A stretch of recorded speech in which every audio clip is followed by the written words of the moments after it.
Please, Shahinaz El Hennawi, Iman Kamil, and Maryam Yassin.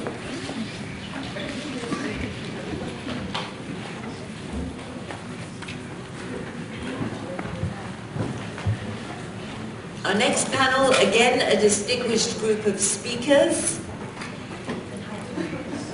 And Shahinaz will be speaking first. Here.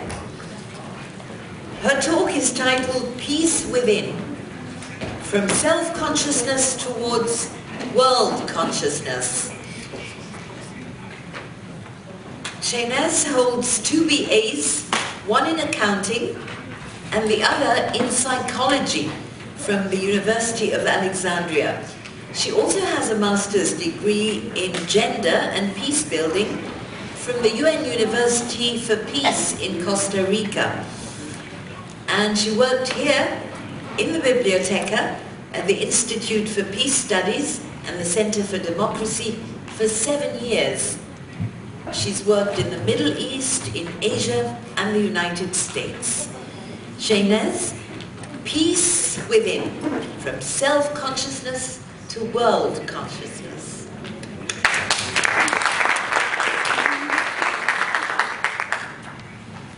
Good morning, everyone. Let me start by conveying my deepest gratitude and appreciation for everyone who have worked really hard to make this a successful event. I'm really honored to be here today. Let me start by sharing with you a small story.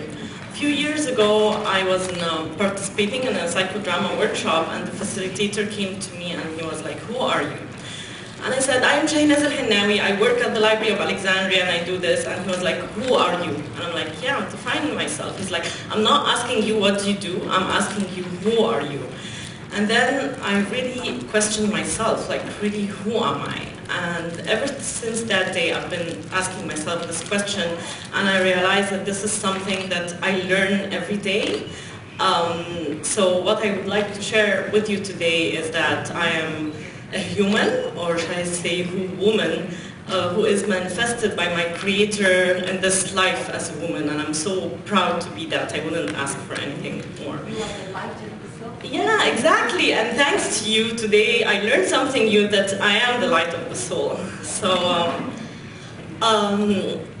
going back to Sharmin's movie really touched my heart so much, because growing up as a child, I consider myself to be a kind of like spoiled child or privileged girl, because everything I asked for was there, you know, like I remember when I was growing up, I would tell my mom I want to travel, I want to do this, and then coming back, I want the best sports car in town. Everything I asked for was really happening, was like magic. And then I realized later that I was really missing something very important. I mean, my parents were great, they did the best of knowledge and wisdom they knew of, and they tried to give me everything. But then I felt that I lacked really love and care and quality time. And that, as you can imagine, had led me to a lot of troubles later. So I went and had tried to search for this love outside home, and I got into a lot of harmful relationships, like abusive kind of relationships, which ended at the end at an abusive marriage. And everybody was like, surprised, why are you doing this to yourself? You're a privileged girl, you got everything you wanted. And I myself was surprised. Later that I started to know that I was living in a victimhood, like, oh, I always lacked love, I want to find love, no matter if he's abusive or not. I just felt that I'm getting something, which I was getting nothing. And luckily, I got out of this very quickly. As Dr. Alia was saying in the opening session, the importance of psychology and spirituality. One sincere night I asked my God and said, like, God, is it really, this is how you want me to be? Is this is how you created women to be submissive and weak? And please answer me. And then the next thing I know, I was guided to a religious leader and a psychiatrist. And it was amazing because I was so scared to go to the religious, institution. And then there was an angel there. I still remember his face, and he was like, he didn't really matter about talking about my abusive husband, and he was like, who are you? What are you doing? Oh, you're studying this, you're working this and that. And I'm like, I'm talking about my marriage. It's like, forget about your husband now. You are so precious in the eyes of God. What you've been doing, please continue doing. And you have to know that, you know, this is not Islam. And I started really getting interested to know more about women in Islam and really how precious am I as a woman. So I started studying that later on. And the next thing that happened is that I decided, I mean, of course after getting divorced, and then I went to Costa Rica to do my MA in gender and peace building. And there I was really surprised because it was the first time to get introduced to vagina monologues. And after the performance, the organizer came out and said, whoever been subjected to sexual violence, please stand up. And I was so surprised because almost the whole, you know, people stood up, even men. And then I had an enormous, beautiful roommate from France. So we got together and we said, we need to do something about it. Let's start having support group for women who have been subjected to sexual violence. So we would get together, try to connect with our bodies. I mean, some women were just, you know, like hurting their bodies, being so detached. And so we started getting together, healing ourselves. I started to teach them belly dancing, you know, feminine energy, trying to connect with ourselves. And it was an amazing experience. And my dream was to really go to the most disastrous areas and work with women who have been raped in conflict and war, because really rape is the weapon of war. And I felt like, oh, I would love to go to Congo or Darfur and serve there. And then the next thing, that amazing thing that really had life-transforming experience for me was that I went to another program in Innsbruck, Austria, on MA again in peace, development, security. And this program was really life-transforming for me because they tell us there, if you really want to go to the field and serve as a peacemaker, you have to have peace within. You have to start the inner conflict transformation. So we work with transpersonal psychology, and they really push you to the limits in this program, like your physical, emotional, spiritual, everything. We call it there, we awaken our inner observer. So we get training like indoors, like workshops, like theater of the oppressed, or different things, political constellation, and here I was, you know, playing an act of an abusive child.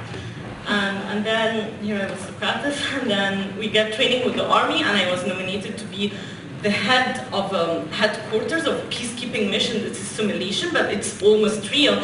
And I'm so happy to say that this was the first only woman headquarters, so it was an amazing experience. Of course, I died there so many times. Austria. And then we get training with the Red Cross, with the firefighters. Last but not least, we get training with something called Native Spirit, where we really experience our spiritual, you know, rituals, starting from Native Americans, shamans, Sufis, everything. And at the end of this experience, really, I had this enormous, you know, spiritual emergence, which I really thought I was going to get crazy. But then when I came back here, some people really helped me and tried to make me understand what I was going through. And so there I started really questioning, do I really want to work on the field, or do I want to shift and work with the personal side, because I got very interested in transpersonal psychology. So I came back to Egypt and started an initiative called Champs Women with a group of friends from the library and outside the library.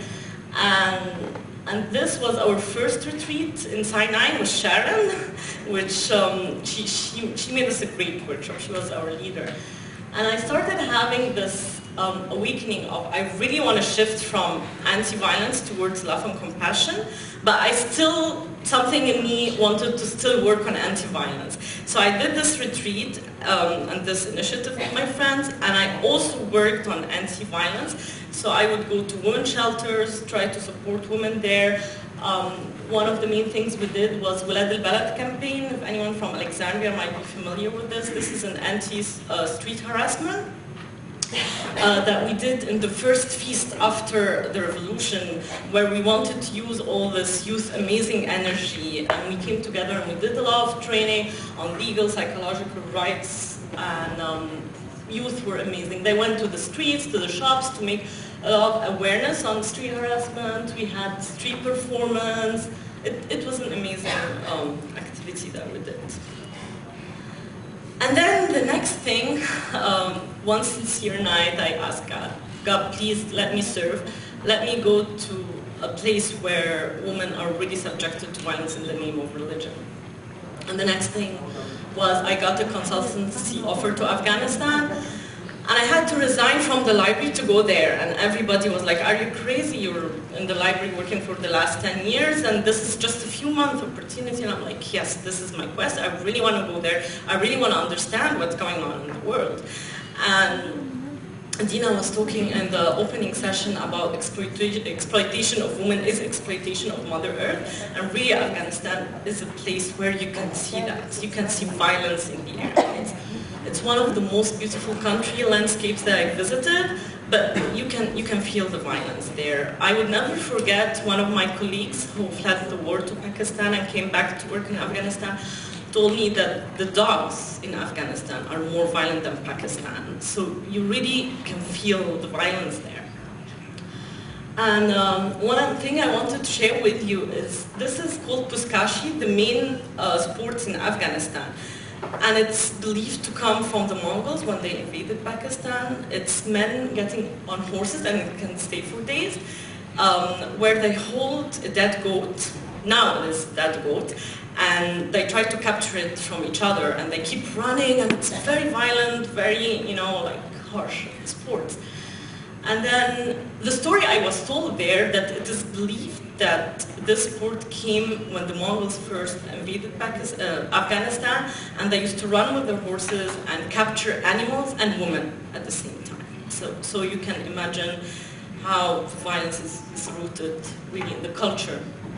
So what I did there is that I worked with a French organization called Acted to do several plans with different ministries. So I worked with the Ministry for Higher Education to work on a sexual harassment policy for the universities, with the Ministry of Women to do leadership program for women serving the public place, and following up on the National Plan for Women of Afghanistan.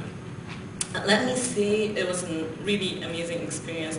I've met so many powerful women there, and men, and youth who were away during the war and came back to serve the country.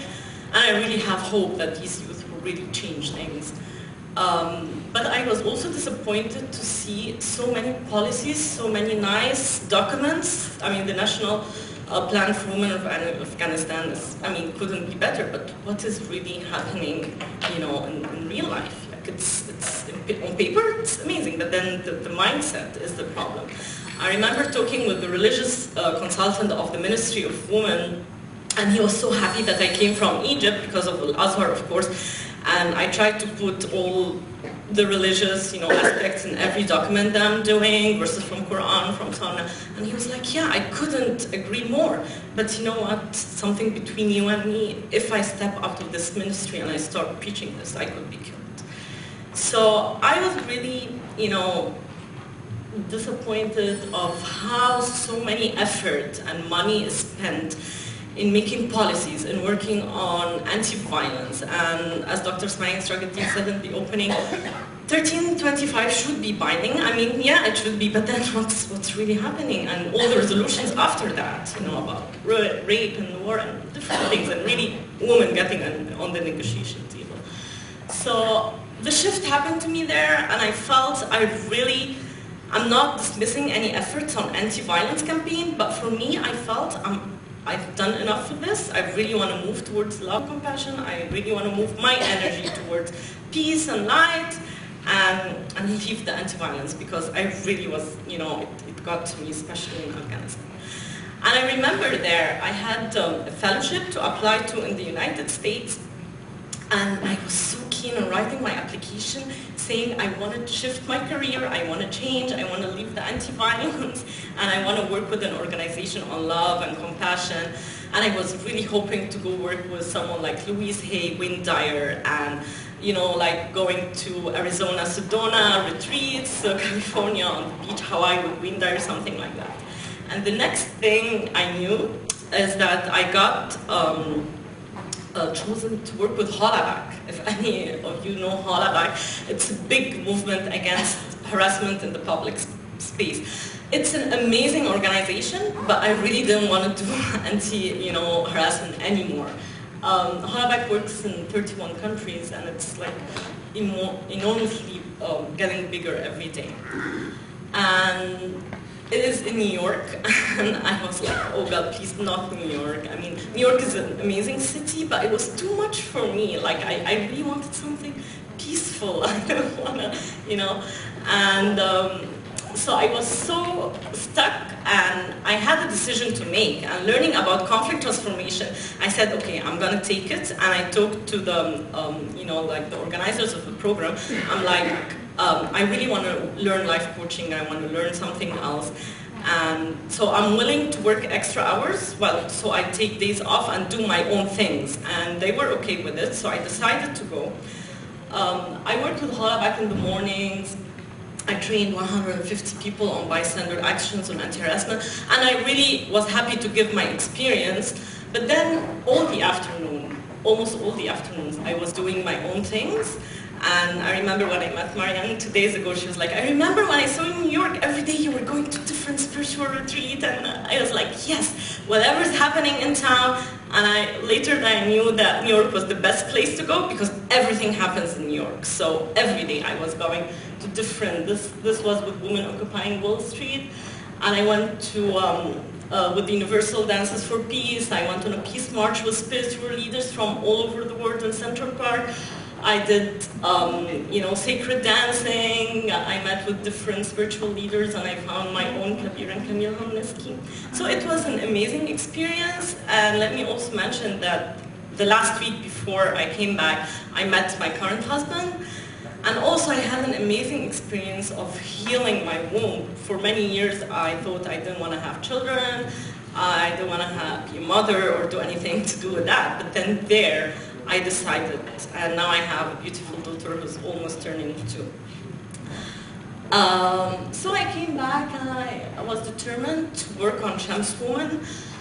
And this initiative, I have brochures. If anyone's interested, I'll let you know more about it. Our main aim is to bring women together and help them work towards the global feminine consciousness.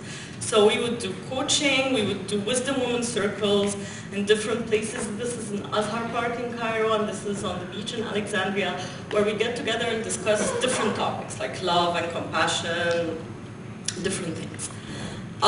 Today I want to share with you 2 of our main activities. One is nonviolent communication, and nonviolent communication is founded by Marshall Rosenberg, who's an American psychologist, who says nonviolent communication is nothing new. It is something that we all have, that is compassion inside of our hearts and ourselves.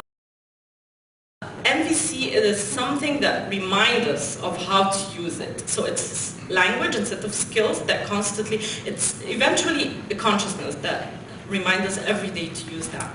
And this is Tom Bond, who is the director of the New York Center for Nonviolent Communication, whom I met in New York as well. And the first time, let me give the credit to Innsbruck, Austria, because the first time I learned and I used nonviolent communication was in Austria.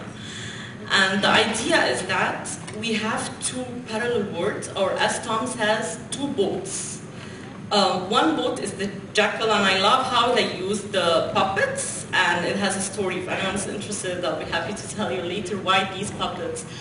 So the jackal boat is a boat that we are all brought up to learn, which is the word of judgment, which is should, shouldn't, right, wrong, good, bad. And then we have another word, the word of the giraffe, which is connecting on human needs level, which is universal big list of needs that we all share. So for example, instead of thinking and saying this person is stupid, I have an alternative to say I need communication and I need better understanding with this person, and this person might be needing more knowledge. This is why I perceive him as stupid. Again, self, if I say I'm a bad mother, I always have an alternative to say I really need more knowledge to understand how to deal with my daughter because I love and care for her. So see the difference. When I think and speak in this language, I have better requests. I have better opportunity to help myself, connect with myself and connect with others rather than just judging myself as bad or negative. So we learn a lot of set of skills, like we learn about empathy a lot. So it's mainly giving and receiving empathy. And so we have empathy cafe, empathy buddies, a whole list of things. And we learn about, of course, compassion. We learn about appreciation and self-appreciation. We learn about how to say no, how to receive no. We learn about what's the difference between request, demand, and boundary, different concepts. So I went to Tom and I told him, Tom, please, I want this word I want to bring it back home. I want to make it in Arabic. I want it to be back in Egypt and Arabic-speaking countries. And Tom was kind enough to tell me, okay, I have this compassion online course, which is a 1 year long. You can take it and translate it into Arabic. And I was so happy because I told my friends here in the library, are you willing? I mean, my translation skills is not very good, so are you willing to help me in this project? And they said, yes, of course. So we did it. And so the compassion course is currently having 4,000 participants from 90 countries, and it's about receiving weekly message with a different concept and exercises where people come together in a forum and start discussing what they're doing and also meeting in person. And it is this long because it is something that we learn doing on daily basis. It's not just a workshop of 2 days and, it is a lifestyle. So we did it in Arabic, and now we are exactly in the mid-first year of the program. We have 106 participants from 8 countries, and let me tell you, I'm very happy to have 30 participants from Syria. We also start doing workshops here in the library with the Young People's Library for teachers and for youth. And it has been amazing. I mean, workshop of 3 days, you would see people going back home, trying what they have learned, and coming the next morning, and it's like, it's really life-changing. And these are some of the comments of feedback of participants. I'm not gonna go much in that because of the time, but I want to share with you my favorites. One is, I learned how to love and accept myself. I learned how to request my needs without shame. I learned self-appreciation without agony. I am human and my right is to connect to my soul. So this is the kind of feedback we get from these workshops. The next thing that I would like to share with you is the womb blessing meditation, which is founded by Miranda Gray. She's a UK author of the book Red Moon. And her work is amazing. Like, she brings women from all over the world, and let me say also men. There's womb blessing meditation for men. I was very happy to participate with them in the UK and see men there. So we gather to really understand our feminine energy and heal ourselves and heal the world. And working with her meditation, we do in Shams Woman, Moon Woman's cycle. On the full moon we gather. And we usually do it indoors, and I don't have women in the picture because usually women take their veil off and be at ease. So this is a setting, a special room that I have in my house for these kind of events.